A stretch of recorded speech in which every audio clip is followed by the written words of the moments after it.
नमस्कार, आप देख रहे हैं न्यूज बुलेटिन। मैं हूं आपके साथ ज्योति श्रीवास्तव। आज के बुलेटिन में बात करेंगे किसानों के हितों से जुड़ी पहल, सड़क हादसे, एक सनसनीखेज अपराध और आवारा गौवंश की समस्या से जुड़ी बड़ी खबरों की। सबसे पहले झारखंड के लातेहार से, जहां नवपदस्थापित जिला सहकारिता पदाधिकारी आशा टोपनो ने पदभार संभालते ही किसानों से प्रधानमंत्री फसल बीमा योजना का लाभ लेने की अपील की है। इसके बाद उत्तर प्रदेश के ललितपुर से बड़ी खबर, जहां नेशनल हाईवे 44 पर एक अनियंत्रित ट्रक 2 ढाबों में जा घुसी। वहीं महाराजगंज से एक सनसनीखेज मामला सामने आया है। आरोप है कि एक युवक ने दिव्यांग चौकीदार पर हमला करने के बाद उसकी पत्नी के साथ दुष्कर्म किया। और अंत में मध्य प्रदेश के विदिशा से, जहां सड़कों पर घूम रहे आवारा गौवंश और पंचायत की कथित लापरवाही से किसान परेशान हैं। देखिए ये सभी बड़ी खबरें विस्तार से सिर्फ न्यूज बुलेटिन में। लातेहार में नवपदस्थापित जिला सहकारिता पदाधिकारी आशा टोपनो ने पदभार ग्रहण कर लिया है।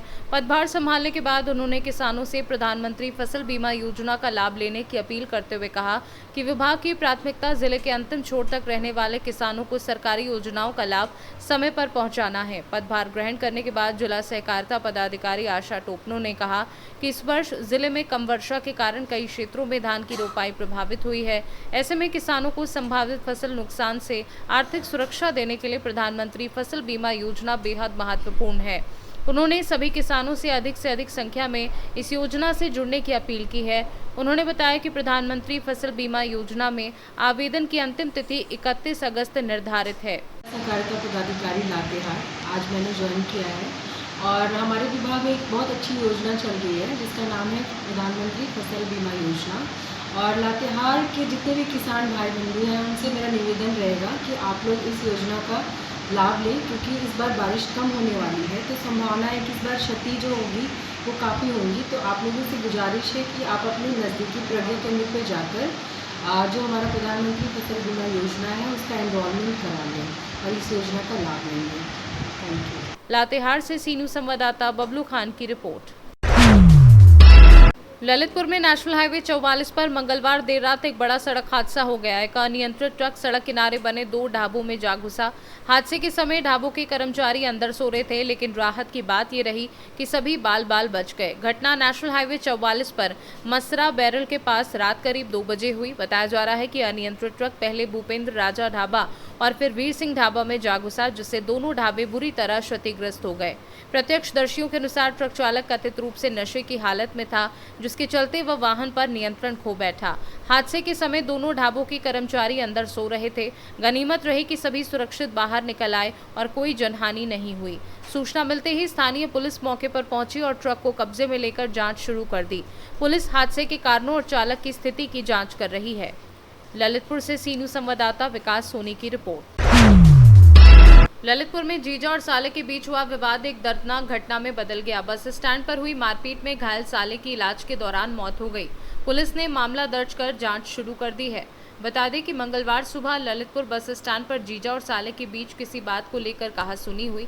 प्रत्यक्षदर्शियों के अनुसार विवाद बढ़ने पर दोनों के बीच मारपीट हुई, जिसमें जीजा ने कथित रूप से अपने साले के साथ मारपीट की। घटना के बाद स्थानीय लोगों ने तुरंत पुलिस और एम्बुलेंस को सूचना दी। गंभीर रूप से घायल युवक को अस्पताल पहुंचाया गया, जहां उपचार के दौरान उसकी मौत हो गई। वहीं पुलिस ने मामले की जाँच शुरू कर दी है और घटना के सभी पहलुओं की पड़ताल की जा रही है। कहाँ के हो तुम? कहाँ के हो? कहाँ के हो? क्या नाम तुम्हारा? इनको जानते हो कौन है? साला है मेरा। साला है। क्यों मारा इसको? ये मुझे बहुत देर से मार रहा था। अच्छा, तुम्हें को तो लगी नहीं है? तुम्हें को तो लगी? ये मेरा देश का भांजा है, आपस में झगड़ा हो गया। ललितपुर से सीनू संवाददाता विकास सोनी की रिपोर्ट। उत्तर प्रदेश के महाराजगंज जिले के बृजमनगंज रेलवे कॉलोनी से एक सनसनीखेज मामला सामने आया है। आरोप है कि एक युवक ने पहले दिव्यांग चौकीदार पर लोहे की रॉड से हमला कर उसे गंभीर रूप से घायल कर दिया, फिर उसकी पत्नी को जबरन ले जाकर दुष्कर्म किया। पुलिस ने त्वरित कार्यवाही करते हुए आरोपी को देर रात गिरफ्तार कर जेल भेज दिया। घटना सोमवार देर रात की बताई जा रही है। पुलिस के अनुसार रेलवे कॉलोनी में रह रहा दिव्यांग चौकीदार अपनी पत्नी के साथ घर में सो रहा था। इसी दौरान आरोपी ने घर में घुसकर चौकीदार पर लोहे की रॉड से हमला कर उसे लहूलुहान कर दिया। घायल चौकीदार की सूचना पर पुलिस मौके पर पहुंची और उसे सामुदायिक स्वास्थ्य केंद्र पहुंचाया। मामले की जांच के लिए फॉरेंसिक टीम को बुलाया गया है। अपर पुलिस अधीक्षक सिद्धार्थ ने क्या कुछ बताया, सुनिए। जुम्मनगंज रेलवे स्टेशन के पास घर के बाहर सो रहे एक व्यक्ति के साथ मारपीट कर उसकी पत्नी के साथ दुष्कर्म किए जाने की घटना घटित हुई थी। इस सूचना पर तत्काल स्थानीय पुलिस व फील्ड यूनिट द्वारा घटनास्थल का निरीक्षण किया गया तथा प्राप्त तहरीर के आधार पर मुकदमा अपराध संख्या 189/26 अंतर्गत धारा 64 व 115(2) BNS पंजीकृत किया गया। पीड़िता का नियमानुसार मेडिकल व 180 व 183 BNSS के तहत बयान दर्ज कराया गया है।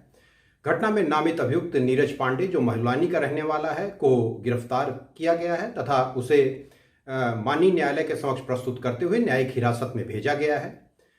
साइंटिफिक आधार पर विवेचना प्रचलित है। शीघ्र ही विवेचनात्मक कार्रवाई पूर्ण करते हुए माननीय न्यायालय में आरोप पत्र दाखिल किया जाएगा तथा अभियुक्त को पैरवी कर अधिकतम सजा सुनिश्चित कराई जाएगी। मौके पर शांति व्यवस्था कायम है। महाराजगंज से सीनू संवाददाता अंगद शर्मा के साथ इरफान अहमद की रिपोर्ट।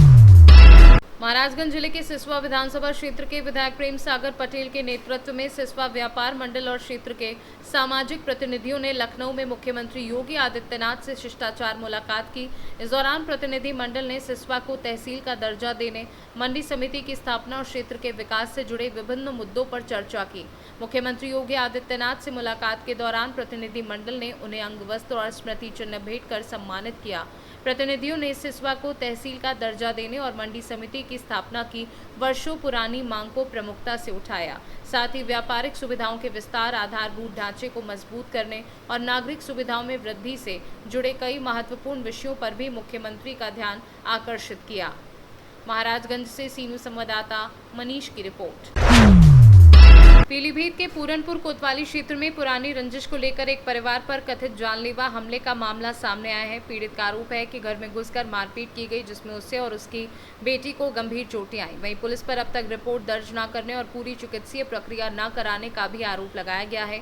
कमलेश का आरोप है कि पुलिस ने उनकी बेटी का मेडिकल तो कराया, लेकिन उन्हें ENT विशेषज्ञ के पास भेजने और एक्सरे कराने की प्रक्रिया पूरी नहीं कराई। उनका यह भी कहना है कि घटना की तहरीर देने के बावजूद अब तक FIR दर्ज नहीं की गई है। पीड़ित ने पुलिस प्रशासन से रिपोर्ट दर्ज कर निष्पक्ष जांच कराने और आवश्यक चिकित्सीय कार्यवाही सुनिश्चित करने की मांग की है। फिलहाल पुलिस की ओर से इन आरोपों पर आधिकारिक प्रतिक्रिया सामने नहीं आई है। मामले की सच्चाई जांच के बाद ही स्पष्ट होगी। दादा, क्या हुआ था, क्या मामला जो आप पे चोट लगी हुई है? 6 महीना पीछे की लड़ाई थी। हमने ज़मीन बेची थी तो उसमें 2 लाख रुपए की हमसे दलाली मांग रहे थे। वो हमने दी नहीं तो वो बात होने पर टपक गई। अब 31 तारीख में 7वें महीना में 2026 में ये मेरे घर पे घुस पड़े। कौन लोग? बाबूराम हैं, अखिलेश हैं और राकेश हैं और धर्मपाल हैं और अखिलेश, अच्छा, राकेश, कमलेश, बाबूराम और गोदावरी और सर एक लड़की है, उसका नाम तो नहीं जल्दी आ रहा है मुझे। तो ये दलाली वाला क्या मामला है? घर में घुस के इन्हें मारपीट करी और हमारे घर में डकैती डाली रात 9:30 बजे और मारपीट बहुत करी। लड़की का हाथ टूटा हुआ है और हमारे चोट लगी हुई है। अच्छा, ये सब चोट लगी हुई है और हमारा रिपोर्ट भी नहीं यहाँ हो रही है थाने में। बेटा क्या हुआ तुम्हारे साथ? ये बोल नहीं पाती है? बोल नहीं पाती है। बोल नहीं पाती ये है? नहीं बोल पाती है, बोली है। आपके कान में क्या हुआ है? आप हमारे कान में ने मुँह से काट लिया है। अच्छा, हाँ, 4-5 लोग आए, उनने गलों काटने के थे तो उन्हें हमने बचा लिया गलो, तो फिर इन्होंने मुंह में कान डाल लिया। तो टाँके वगैरह लगे हैं कोई? हाँ, 7 टाँके लगे हुए हैं। अच्छा, तो पुलिस कार्रवाई हुई है? हाँ, पुलिस कार्रवाई हमारे तरफ कोई नहीं गए। हमने तहरीर दी, वो हमारे नाम मुकदमा लिखा, ना कोई तहरीर, कोई कुछ प्रूफ नहीं हमें दिया। उधर से उधर से उनने 7-17 में यहाँ कोर्ट से जमानत करा दी, पूर्णपुर से। हाँ, और जमानत करके और हमें दरोगा जी ने वो मेडिकल वो कागज होत कर वो हमें दे दिया, कहते जो अपने घर पे रख लो जाके। अच्छा, तो कोई भी आपकी सुनवाई नहीं हुई कोई है? सुनवाई नहीं है सर, हमारी कोई सुनवाई नहीं है। ना हमारे घर पे कोई जाता है, ना गौरी लड़की नहीं है। हमारे बच्चा एक लड़ रहा है, उसके ऊपर फड़ुआ चलाया। क्या नाम है आपका? गुड्डू सनात महकूलाल। कहाँ के रहने वाले हो आप? ग्राम भगवंतापुर कड़चौरा। अच्छा, आपका थाना या चौकी क्या लगता है? पूरनपुर थाना, तहसील पूरनपुर। पीलीभीत से सीनू संवाददाता हैदर खान की रिपोर्ट। पुणे जिले की पुरंदर तहसील के जेजुरी और अक्षर सृष्टि सामाजिक संस्था की ओर से एक भव्य जन कल्याण कार्यक्रम का आयोजन किया गया। इस अवसर पर विद्यार्थियों और महिलाओं को आत्मनिर्भर बनाने के उद्देश्य से साइकिल, सिलाई मशीनें तथा अन्य सामग्री वितरित की गई। संस्था के अध्यक्ष सिद्धनाथ पवार ने बताया कि पिछले 26 वर्षों से संस्था शिक्षा, महिला सशक्तिकरण, किसानों के लिए प्रशिक्षण शिविर, जल संरक्षण, कृषि पर्यटन, विद्यार्थियों के शैक्षणिक भ्रमण तथा छात्रवृत्ति परीक्षा जैसे अनेक सामाजिक कार्य कर रही है। इस कार्यक्रम में पूर्व विधायक संभाजी कुंजीर, राष्ट्रवादी कांग्रेस के पुणे जिला अध्यक्ष संभाजी होलकर, जिला परिषद सदस्य डॉक्टर प्राजक्ता दुर्गाडे सहित अनेक जनप्रतिनिधि और गणमान्य नागरिक उपस्थित रहे। पुणे से सी न्यूज संवाददाता रियाज सैयद की रिपोर्ट। रायसेन जिले के बरेली बाईपास स्थित श्री कृष्णा सिटी कॉलोनी में रास्ते के निर्माण को लेकर विवाद सामने आए हैं। कॉलोनाइजर ने कुछ लोगों पर निर्माण कार्य में बाधा डालने और कब्जे की कोशिश का आरोप लगाया है। वहीं मामले की शिकायत बरेली थाने में दी गई है। पुलिस का कहना है कि दोनों पक्षों से आवेदन मिले हैं और जांच की जा रही है। कॉलोनाइजर का दावा है कि रास्ते का निर्माण 1 वर्ष से अधिक पहले किया जा चुका था तथा सभी आवश्यक दस्तावेज और अनुमतियां उनके पास मौजूद हैं। उनका कहना है कि संबंधित भूमि पर किसी प्रकार का न्यायालयीन स्थगन आदेश नहीं है और यदि किसी को आपत्ति है तो वह न्यायालय का सहारा ले सकता है। पुलिस का कहना है कि दोनों पक्षों से आवेदन प्राप्त हुए हैं। कानून व्यवस्था बनाए रखने के लिए मौके पर पुलिस बल भेजा गया था। पूरे मामले में दस्तावेजों की जांच की जा रही है और जांच के आधार पर आगे की वैधानिक कार्यवाही की जाएगी। फिलहाल दोनों पक्ष अपने अपने दावे कर रहे हैं। मामले की वास्तविक स्थिति जांच पूरी होने के बाद ही स्पष्ट हो सकेगी। रायसेन से सी न्यूज संवाददाता अरशद मसूद की रिपोर्ट। पश्चिम चंपारण के रामनगर में दिन दहाड़े हथियार के बल पर लाखों रुपए की सनसनीखेज लूट की वारदात ने इलाके में दहशत फैला दी है। 3 बाइक सवार बदमाशों ने एक सीएसपी संचालक को निशाना बनाते हुए करीब 6 लाख रुपए नकद, लैपटॉप, मोबाइल और बाइक की चाबी लूट ली। वारदात के बाद आरोपी मौके से फरार हो गए। पुलिस मामले की जांच में जुट गई है। बताया जा रहा है कि बदमाशों ने पिस्टल दिखाकर सीएसपी संचालक निर्भय कुमार सिंह निवासी भावल से करीब 6 लाख रुपए नकद, एक लैपटॉप, मोबाइल फोन और बाइक की चाबी लूट ली। वहीं घटना की सूचना मिलते ही डायल 112 पुलिस पहुंची और घटनास्थल का निरीक्षण कर जांच शुरू कर दी है। दिन दहाड़े हुई इस लूट की घटना से इलाके में दहशत का माहौल है। फिलहाल पुलिस का कहना है कि मामले की हर पहलू से जांच की जा रही है और जल्द ही आरोपियों को गिरफ्तार कर लिया जाएगा। आपका नाम? निर्भय कुमार सिंह, सीएसपी चलाते हैं हम। कहाँ चलाते हैं? यही भावल रामनगर में। आपका घर? भावल। क्या हुआ है? हमारे साथ पिस्टल दिखाकर 3 आदमी अपाची से था। मेरा बाइक रोककर चाबी भी ले लिया, बैग भी छीन लिया, लैपटॉप था उसमें 6 लाख करीब में रुपया था। अच्छा, अपाची गाड़ी कौन सा कलर का था? ब्लैक कलर का था। Black colour. उस पे कितने लोग सवार थे? 3 आदमी था। उसमें किसी के पहचान कर पाए कि नहीं आप? अब उतना पहचान तो मुंह बांधा हुआ था? मुंह बांध के आए थे, चाबी भी ले लिया है बाइक। आई घटना कहाँ का है? बस यही इमलियावा टोला और रामनगर के बीच में, भावल और रामनगर के बीच में। पीछा भी किया है सब पहले से आपका? अरे तो हमारा पीछे ही सही किया है सब। पीछे ही से है सब। रामनगर से सी न्यूज संवाददाता पीताम्बर शर्मा की रिपोर्ट। 4 दिनों से लापता युवक का अब तक कोई सुराग नहीं मिल पाया है। पीटीएस क्षेत्र में किराए के मकान में रहने वाले 34 वर्षीय सागर बुनकर घर से अपने पैतृक गांव जाने के लिए निकले थे, लेकिन ना गांव पहुंचे और ना ही वापस लौटे। परिजनों ने अमैया थाने में गुमशुदगी दर्ज कराते हुए पुलिस से जल्द तलाश की मांग की है। उनकी पत्नी रमा बुनकर का कहना है कि सागर की मानसिक स्थिति ठीक नहीं रहती और उनका इस तरह लापता हो जाना पूरे परिवार के लिए चिंता का विषय है। परिवार लगातार उनकी तलाश में है, लेकिन कोई सफलता नहीं मिली। परिजनों ने पुलिस से बाइक की संभावित लोकेशन, रास्तों के सीसीटीवी फुटेज और अन्य तकनीकी पहलुओं की जांच कर जल्द से जल्द सागर का पता लगाने की मांग की है। फिलहाल पुलिस मामले की जांच और युवक की तलाश में है। जी, अपना नाम बताइए। आप यहाँ थाने में आई हैं, क्या मामला है बताइए पूरा अपना नाम। नाम है रमा बुनकर। थोड़ा तेज। रमा बुनकर नाम है मेरा और मेरा ससुराल ताला में है। मेरे पति सागर बुनकर जो पीटीएस में हम लोग रहते हैं, मेरे से बिना बताए 30 तारीख को शाम को 7 बजे चले गए हैं और बोले कि घर जा रहा हूँ, कल आ जाऊँगा, लेकिन वो आए नहीं। आज 1 तारीख हो गई है। तो आपने रिश्तेदारी में हर जगह फ़ोन लगा के पूछा? हाँ, हर जगह फ़ोन लगा के पूछी, कहीं रिश्तेदारी में नहीं पहुँचे हैं। तो बाकी मानसिक स्थिति ठीक है उनकी? हाँ, मानसिक स्थिति तो ठीक है उनकी। क्या इससे पहले भी कभी और गए हैं इस तरह? हाँ, 1 बार चले गए थे, फिर 4-5 दिन में आ गए थे। करते क्या हैं? तो अभी कुछ नहीं करते, घर पे ही रहते हैं। घर पे ही रहते हैं। कोई मतलब कुछ पता नहीं चला उनको? नहीं, कुछ पता नहीं चला। क्या उम्र है उनकी? उनकी 34 साल उम्र है। 34 साल। आपने आज रिपोर्ट दर्ज करा दी है? जी यहाँ रिपोर्ट दर्ज करवा दी है और यहाँ से बोले हैं कि जल्द से जल्द कार्रवाई करेंगे हम। आश्वासन मिला है? जी। और उनके माता पिता कहाँ रहते हैं? उनके माता गांव में रहती हैं, पिता नहीं है।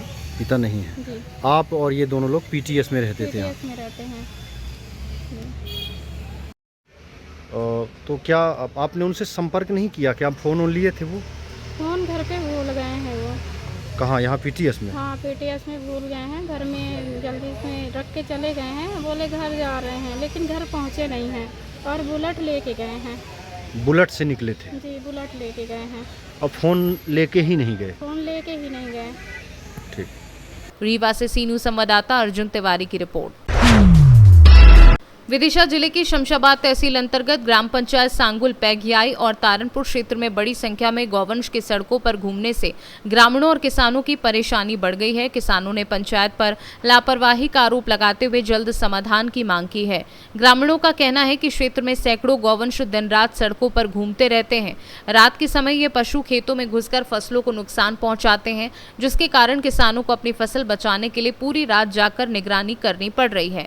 स्थानीय लोगों का कहना है कि सरकार गौवंश की सुरक्षा और संरक्षण के दावे करती है, लेकिन जमीनी स्तर पर व्यवस्थाएं प्रभावी नहीं दिख रही।